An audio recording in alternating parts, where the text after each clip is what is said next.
ಯೆಹೋವನೇ, ಜಲಾಗಾಧದಲ್ಲಿದ್ದು ನಿನ್ನನ್ನು ಕೂಗಿಕೊಳ್ಳುತ್ತೇನೆ.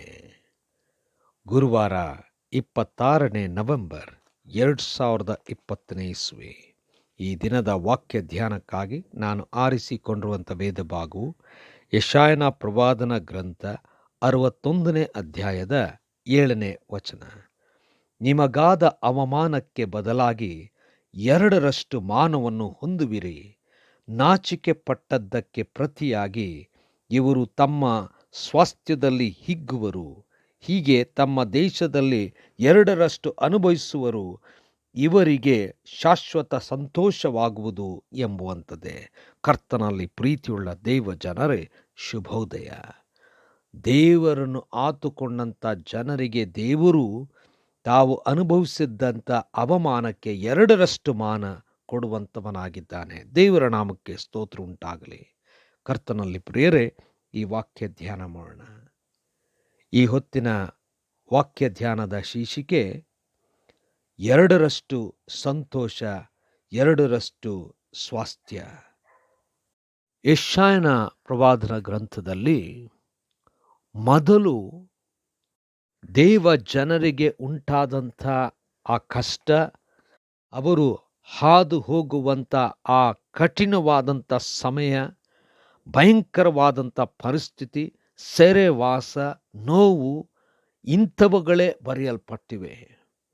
ಈ 61ನೇ ಅಧ್ಯಾಯದಲ್ಲಿ ದೇವರು ವಿಶೇಷವಾಗಿ ಇವರನ್ನು ಆಶೀರ್ವದಿಸಿ ಬಿಡುಗಡೆ ಕೊಡುತ್ತಾ ಅವರನ್ನು ಪುನಃಸ್ಥಾಪಿಸನು ಎಂಬುದಾಗಿ ಈ ಒಂದು ಅಧ್ಯಾಯ ಅವರಿಗೆ ನಿರೀಕ್ಷೆಯನ್ನು ಕೊಡುವಂಥದ್ದಾಗಿದೆ.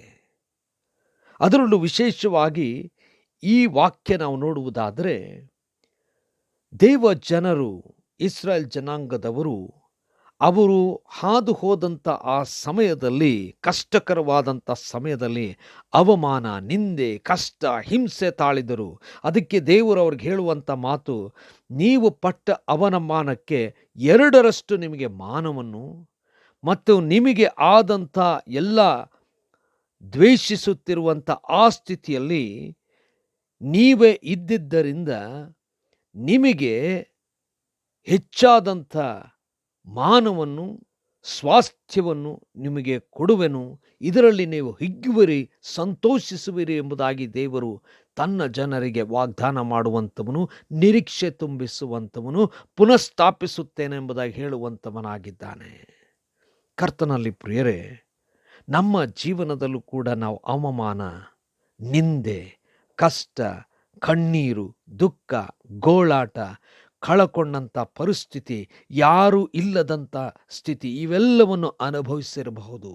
ಆದರೆ ದೇವರು ನಿರೀಕ್ಷೆ ಕೊಡುವಂಥವನು, ಪುನಃಸ್ಥಾಪಿಸುವಂಥವನು, ವಾಗ್ದಾನ ಮಾಡುವಂಥ ದೇವರು, ಅದನ್ನು ನೆರವೇರಿಸುವಂಥವನಾಗಿದ್ದಾನೆ.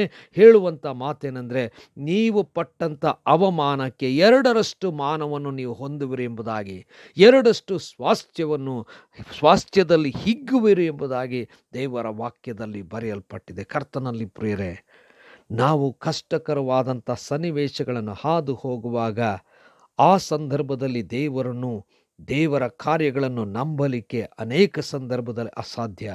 ಆದರೆ ದೇವರನ್ನು ಇಂಥ ಸ್ಥಿತಿಯಲ್ಲೂ ನಂಬುವುದಾದರೆ ಅದ್ಭುತಗಳನ್ನು ಕಾಣುತ್ತೇವೆ. ದೇವರನ್ನು ನಿರೀಕ್ಷೆಯೇ ಇಲ್ಲದಂಥ ಪರಿಸ್ಥಿತಿಯಲ್ಲಿ ನಿರೀಕ್ಷಿಸುವುದಾದರೆ 2ರಷ್ಟು ಸ್ವಾಸ್ಥ್ಯ, ಆಶೀರ್ವಾದ, ಕೃಪೆ, ಪ್ರೀತಿ ಎಲ್ಲನೂ ಅನುಭವಿಸುವಂಥ ಸ್ಥಿತಿ, ಸಂತೋಷ, ಸ್ವಾಸ್ಥ್ಯದಲ್ಲಿ ಹಿಗ್ಗುವಂಥದ್ದು, ಇವೆಲ್ಲವೂ ಕೂಡ ದೇವರಿಂದ ಬರುವಂಥ ವಿಶೇಷ ಆಶೀರ್ವಾದ. ಇದಕ್ಕಾಗಿ ನಮ್ಮನ್ನು ನಾವು ಎಂಥ ಪರಿಸ್ಥಿತಿಯಲ್ಲಿದ್ದರೂ ದೇವರ ಕೈಗಳಲ್ಲಿ ಒಪ್ಪಿಸಿಕೊಡ್ತಾ ದೇವರ ಕಾರ್ಯವನ್ನು ನಂಬೋಣ. ಕರ್ತನೇ, ದಯಮಯ ಸ್ವಾಮಿ, ಕೃಪೆಯನ್ನು ತುಂಬಿಸಿದ್ದಿ. ಕಷ್ಟಕರವಾದಂಥ ದಿವಸಗಳು ಕಳೆದು ಹೋದವು. ನೂತನವಾದಂಥ ಆಶೀರ್ವಾದದಿಂದ ನಮ್ಮನ್ನು ತುಂಬಿಸಿ ನಡೆಸು. ಯೇಸುವಿನ ನಾಮದಲ್ಲಿ ಪ್ರಾರ್ಥನೆ, ದೀನತೆಯಿಂದ ಬೇಡಿ ಹೊಂದಿದ್ದೇವೆ ತಂದೆಯೇ, ಆಮೆನ್.